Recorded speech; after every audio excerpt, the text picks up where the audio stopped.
কৰি আহিব লাগিব পাই। ফোন কৰিছোঁ ক'ত, তাইক জানো সময় পাব আহিবলৈ ঘৰলৈ? ইমান কামত বিজি থাকে নহয় এই ছোৱালীজনী। কেনেকৈনো পাৰে ইমান কাম কৰিবলৈ, ইফালৰ পৰা সিফালে সিফালৰ পৰা সিফালে। চাকৰি পোৱাৰ পৰা আৰু তাইৰ জীৱনত শান্তি নাইকিয়াহে হ'ল আৰু। মনত পৰিলেও সেই মাতিলেও আহিব নোৱাৰে, মই যাম ক'লেও নালাগে বুলিহে কয়। এতিয়া আৰু ফোন কৰি তাইক মই পাৰ্মিশ্যন ল'বলৈ সুধি নাথাকোঁ, ডাইৰেক্ট ঘৰত গৈ ওলামগৈ। তাইক ছাৰপ্ৰাইজ দি দিম বাপ্পেকে। হেৰা অঁ কি হ'ল কওকচোন। ইমান যে ভিতৰৰ পৰা চিঞৰি আছোঁ, আহি কেনে ইয়াত ধুনীয়াকৈ বহি আছা, কমচে কম মাতটো এটা দিব পাৰা। ৱা মই শুনাই নাই, কেনেকৈ মাত দিওঁ আকৌ। চোৱা মাজনীয়ে ফোন কৰিছিলে। কিয় ফোন কৰিছিলে তাই? কেনেবাকৈ ঘৰলৈ আহিম বুলি কৈছে নেকি? অঁ তাকেই ক'বলৈ ফোন কৰিছিলে, কাইলৈ হেনো তাই ঘৰলৈ আহিব। অঁ হয় নি? মই আকৌ তাইৰ ওচৰলৈ যোৱা কথা ভাবিয়ে আছিলোঁ। ভালেই হ'ল তাই আহিছে যেতিয়া, এনেও তাহাঁতৰ ঘৰলৈ যাবই মন নাযায়। সৰু বোৱাৰীজনী যেতিয়াৰ পৰা আনিলে তেতিয়াৰ পৰা ছোৱালীজনীৰ ঘৰলৈ যাবলৈ একেবাৰে মন নোযোৱা হ'ল। তাইনো তোমাক কি কৰিলে বাৰু? তুমি এনেই সেই ছোৱালীজনীক কিয় বেয়া পোৱা বাৰু? কি বেয়া পোৱা আকৌ? কৰ ছোৱালী সেইবোৰ অনাথ আশ্ৰমৰ পৰা সেই বিয়া পাতি আনিছে, পৰিয়ালৰ একো চিন চক নাই, কেনেকুৱা মাকৰ বা সন্তান। অনাথ আশ্ৰমত সেইবোৰ ভাল ছোৱালী ভাল ল'ৰা নাথাকে নহয়, এই নাজায়েজ ল'ৰাবোৰহে থাকে, ছোৱালীবোৰহে থাকে। ইমান ডাঙৰ পৰিয়ালৰ ল'ৰাটো হৈ পেলাই সেইখিনি নুবুজিলে। ছোৱালীজনী একেবাৰে ভাল নালাগে মোৰ। তাই অহাৰ পৰা মোৰ ছোৱালীজনীৰ আৰু শান্তি নাইকিয়া হৈছে। সেনেকৈ নক'বা দেই, সেনেকৈ নক'বা। বেলেগৰ ছোৱালীক তেনেকৈ ক'বলৈ নাপায় পাই। আমাৰো এজনী ছোৱালী আছে, ঈশ্বৰৰ কৃপাতো সেইখন ঘৰৰ দুইজনী ভালকৈ আছে। তুমিনো চিন্তা কৰিবলগীয়া কি হ'ল? আমাকতো তাই একো অসুবিধা দিয়া নাই। হ'ব দিয়ক, আপুনি সেই ছোৱালীজনীৰ কাৰণে গাত পাতি ল'ব নালাগে। তাই অহাৰ পৰা সেইখন ঘৰত দুয়োজনী বোৱাৰীৰ মাজত ভাল বেয়া পাচিবলৈ ল'লে ঘৰৰ মানুহবোৰে। এতিয়া তাই সেই মৰম লগাই লগাই সকলোকে কথা পাতি গোটেই ঘৰৰ কামবোৰ কৰি সকলোকে ভালৰি বোলাই থাকে। মোৰ ছোৱালীজনীয়েতো সেইবোৰ কৰিব নোৱাৰে। তাইক মই আনৰ ঘৰত কাম কৰিবলৈ ডাঙৰ কৰা নাই নহয় ইমান আৰামত। এতিয়া তাইৰ লগত তাইক সেই কম্পেয়াৰ কৰে আৰু মোৰ ছোৱালীজনীক কাম নকৰে, একো নকৰে বুলি কয়। তাই বাহিৰৰ কামেই কৰিব নে ভিতৰৰ কাম কৰিব? সেই নপঢ়া নুশুনা অনাথ ছোৱালীজনীৰ লগত মোৰ যোগ্য ছোৱালীজনী মিলালে নহ'ব নহয়। মই চব জানো তাহাঁতৰ কথা।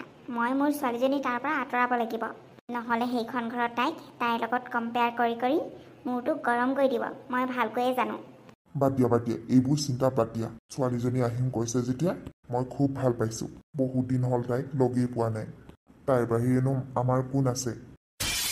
এইবাৰ যদি তাই কিবা অভিযোগ কৰে মই কিন্তু ঘৰলৈ লৈ আহিম। জোঁৱাই থাকিলে থাকিব, নাথাকিলে নাই। মোৰ ছোৱালীক মই কষ্টত থাকিব নিদিওঁ পাই।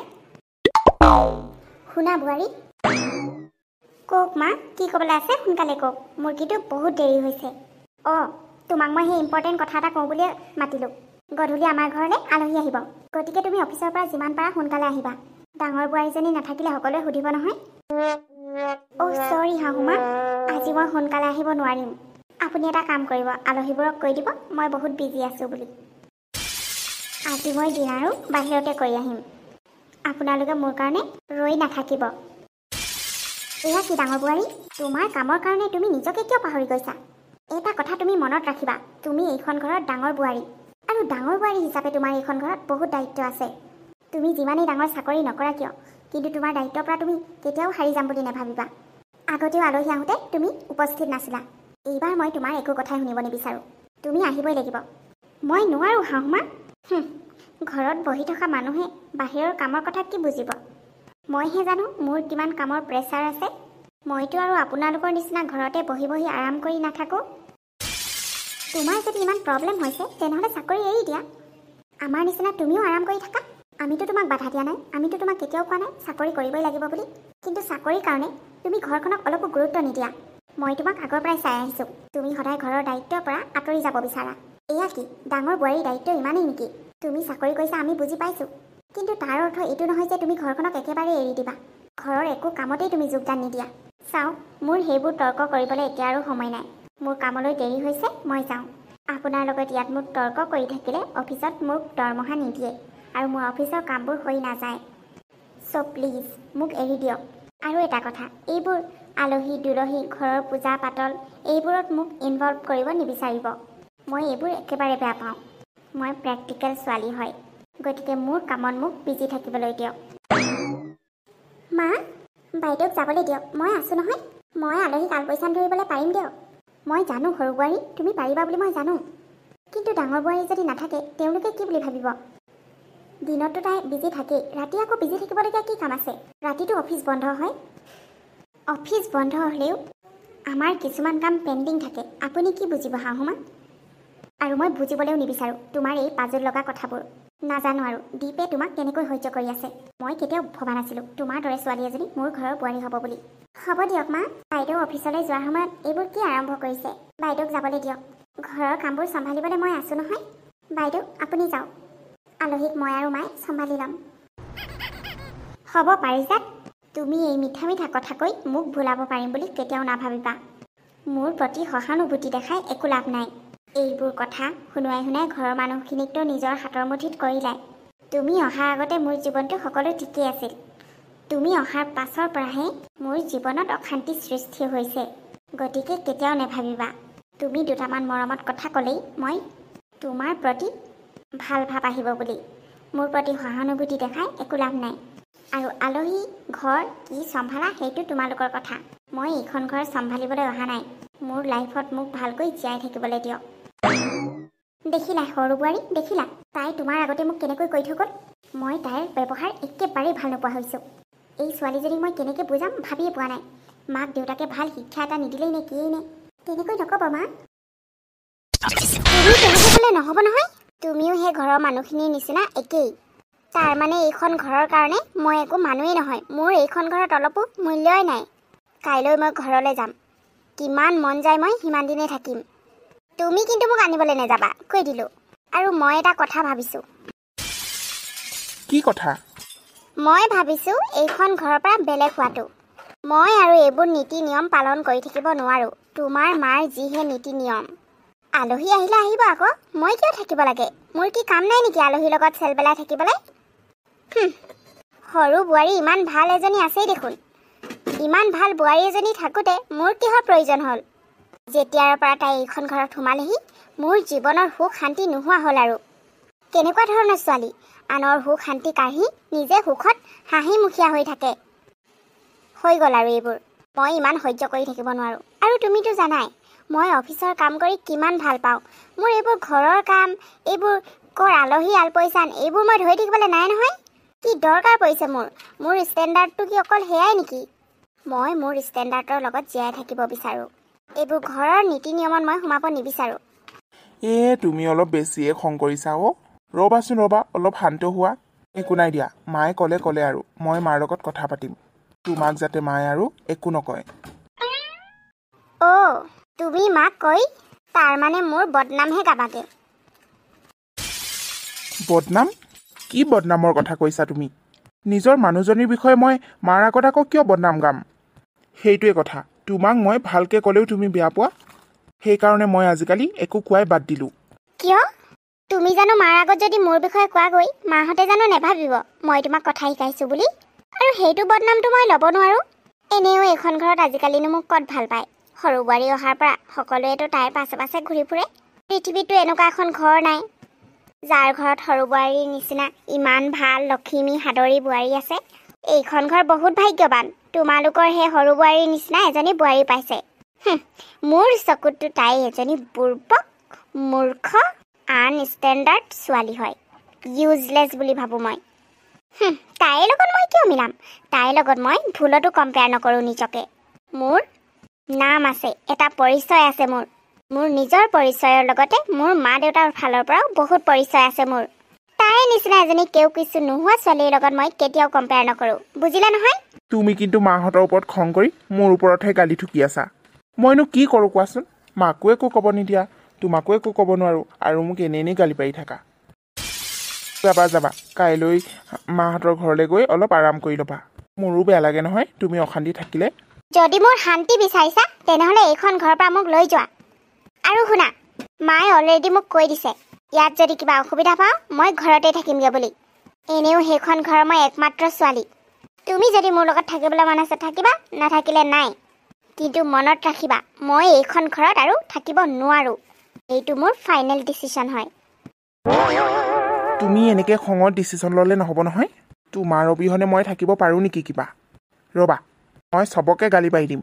তোমাক কিয় আকৌ তাইৰ লগত কম্পেয়াৰ কৰিব অঁ তাই এজনী ভাল বোৱাৰী মই সেইটো মানিছোঁ বাৰু কিন্তু তোমাৰ লগত কম্পেয়াৰ কৰিব নোৱাৰিব নহয় তোমাৰ সমান কোনেও হ'ব নোৱাৰে বুজিছা ইমান ধুনীয়া পঢ়া শুনা ইমান ষ্টেণ্ডাৰ্ড ইমান ডাঙৰ এটা চাকৰি পদত আছা তাইৰ লগত কম্পেয়াৰ কৰিলে হ'বনে আৰু তাই যিমানেই ঘৰৰ কাম নকৰক কিয় তোমাৰ সমান ধুনীয়া কেতিয়াও হ'ব নোৱাৰে মই জানো তুমি মোৰ ছাইডে ল'বা বুলি সেইকাৰণে মই তোমাক বহুত ভাল পাওঁ বাৰু নেক্সট টাইম যদি মোক কিবা এটা কয় তুমি কিন্তু মাক ক'ব লাগিব নহ'লে কিন্তু মই সঁচাকৈয়ে ঘৰলৈ যামগৈ কৈ থলোঁ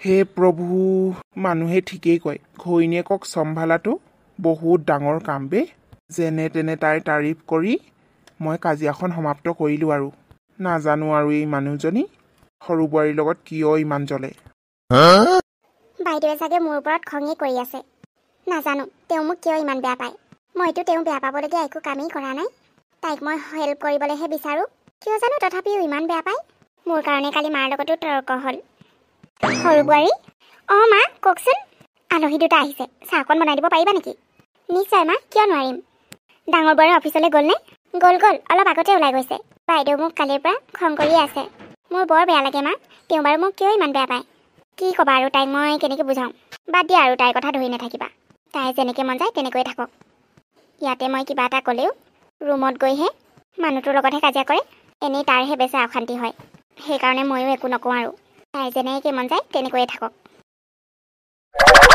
ৰহিমলা বাইদেউ আপুনি অঁ প্ৰতিভা মই আহিলোঁ আজি আপুনি ইয়ালৈ কিয় আহিছে আচলতে মই আহিবলৈ বাধ্য হ'লোঁ তোৰ ঘৰটো মই বহুত বিচাৰি বিচাৰি ওলাইছোঁহি ইমান দিনৰ মূৰত আপোনাক লগ পাইছোঁ সকলো ঠিকে আছেনে সকলো ঠিকে নাই অ' প্ৰতিভা সেইকাৰণে মই তোৰ ওচৰ পাইছোঁহি মানে আপুনি কি ক'ব বিচাৰিছে তই মোৰ হাতত যিজনী ছোৱালী তুলি দিছিলি মই বেমাৰী হৈ থাকোঁতেই মেডিকেলত এডমিট হৈ থাকোঁতেই ল'ৰা এজনলৈ পলাই গ'ল আচলতে মই বহুত দিন মেডিকেলত পৰি আছিলোঁ আৰু তোকো মই এটা কথা লুকুৱাই ৰাখিছিলোঁ কি কথা মোৰ অনাথ আশ্ৰমত তাই নাছিলে মই বেলেগ এখন অনাথ আশ্ৰমলৈ তাইক পঢ়িবৰ কাৰণে থৈছিলোঁগৈ আপুনি জানেনে তাই কালৈ বিয়া হ'ল ক'লৈ বিয়া হ'ল মইতো মাহে মাহে সকলো খৰচ পাতি পঠিয়াই আছোঁ কিন্তু আপুনি এতিয়া এইবোৰ মোক ক্ষমা কৰিবা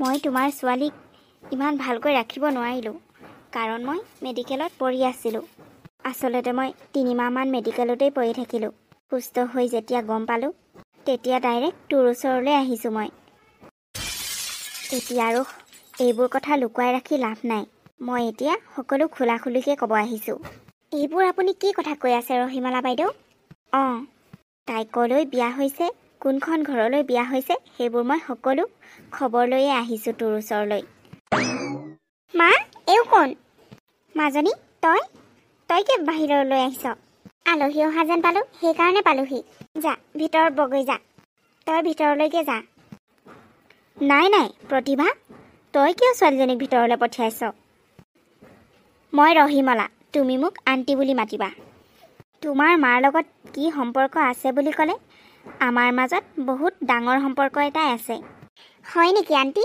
তেনেহ'লে আপুনি মাৰ চাগে বহুত ক্ল'জ হয় কিন্তু আপোনাকতো কেতিয়াও চিনাকি কৰি দিয়া নাই মায়ে বাৰু সেইবোৰ পাছে পৰে হ'ব ছোৱালীজনীক ভিতৰলৈ পঠিয়াই দিওঁ নেকি নাই তাইও এই ঘটনাটোত জড়িত হৈ আছে গতিকে তাই এইবোৰ কথা জানক বুলিয়ে মই ইয়ালৈ আহিছোঁ আপুনি কি কৈ আছে মই একো ধৰিব পৰা নাই তোমাৰ ছোৱালী নিৰু বেলেগ কোনো নহয় তোমাৰ ছোৱালীৰে জা-জুৱলি হয় কি নিৰু এইবোৰ কি শুনিছোঁ মা তোমাৰ ছোৱালী মানে নিৰু কেনেকৈ তোমাৰ ছোৱালী হ'ব পাৰে তাই মোৰ ভাই বোৱাৰী হয় তাই তোমাৰ ভাই বোৱাৰী হয় কিন্তু তাতকৈ তোমালোকৰ বহুত ডাঙৰ সম্পৰ্ক হ'ল তোমালোক দুয়োজনী বাই ভনী এইবোৰ মই কি শুনিছোঁ মা তুমি ঠিকেই শুনিছা আজি মই এইটো কথা ক'বলৈকে তোমালোকৰ ঘৰলৈ আহিছোঁ যিজনী ছোৱালীক তুমি ইমান বেয়া পোৱা যিজনী ছোৱালীক তুমি সহ্য কৰিব নোৱাৰা সেইজনী বেলেগ কোনো নহয় তোমাৰ নিজৰ ভনী হয় অ' তাৰমানে মায়ে সকলো জানিছিলা তথাপিও সেইটো তুমি ভুল বুজিছা তোমাৰ মায়ে তাইক চিনি নাপায় মাত্ৰ ইমান জানে তাইৰ এজনী ছোৱালী মোৰ লগত আছে আৰু তাইৰ নাম নিৰু আজিলৈকে মাকক না জীয়েকে লগ পাইছে না মাকে জীয়েকক লগ পাইছে। এয়া কেনেকৈ? এইবোৰ বহুত কথা যিয়েই নহওক লাগে, এতিয়া মোক কথাবোৰ জনালে যেতিয়া তেনেহ'লে মই গোটেই কাহিনী শুনিব বিচাৰোঁ। আচলতে তোমাৰ মাৰ আগতেই বিয়া হৈছিল এবাৰ, কিন্তু দেউতাকৰ কাৰণে তাই সেইখন বিয়া বেছিদিন চলাব নোৱাৰিলে। তোমাৰ ককাৰ কাৰণেই সেই মানুহজনক এৰি তোমাৰ মায়ে ককাই চাই দিয়া ল'ৰাটোলৈ বিয়া হ'বলগীয়া হ'ল, আৰু সেয়াই তোমাৰ দেউতা। আৰু প্ৰথম বিবাহৰ পৰিণতি হিচাপে জন্ম হ'ল নিৰু। তোমাৰ মায়ে ককাৰ ভয়ত নিৰুক মোৰ হাতত তুলি দিলে। আৰু সেই মানুহজনৰ কি হ'ল? এতিয়া মই কি হ'ল নাজানো, কিন্তু ইমানটো জানো দেউতাই তাক বহুত দূৰলৈ পঠাই দিলে, যাক মই কেতিয়াও লগ নাপাওঁ আৰু কেতিয়াও পোৱাও নাই। দেউতাৰ অহংকাৰ আৰু লোভৰ কাৰণে মই নিৰুক ৰহিমলা বাইদেউৰ হাতত তুলি দিলোঁ, কাৰণ দেউতাই তাইক অলপো ভাল পোৱা নাছিল। আৰু তেতিয়াৰ পৰাই মই তাইৰ কাৰণে মাহে মাহে পইচা দি যাওঁ, তাইৰ থকা খোৱা পঢ়া সকলো খৰচৰ কাৰণে। এয়াই মোৰ সত্য মাজনী। আচলতে ময়ো জনা নাছিলোঁ তোমালোকৰ সৰু বোৱাৰী যে নিৰু বুলি। আজি ৰহিমলা বাইদেৱে কওঁতেহে মই গম পাইছোঁ। এইবোৰ আপোনালোকে কি কৈ আছে? তাইৰ নিচিনা ছোৱালী এজনীক মই নিজৰ ভণ্টি হিচাপে কেতিয়াও একচেপ্ট কৰিব নোৱাৰোঁ। তই কৰিব লাগিব মাজনী, তাই তোৰ ভণ্টি হয়। আৰু যদি এইবোৰ কথা দেউতাই জানে, তোমাৰ দেউতাই সকলো গম পায়, কিন্তু তেওঁনো কি কৰিব?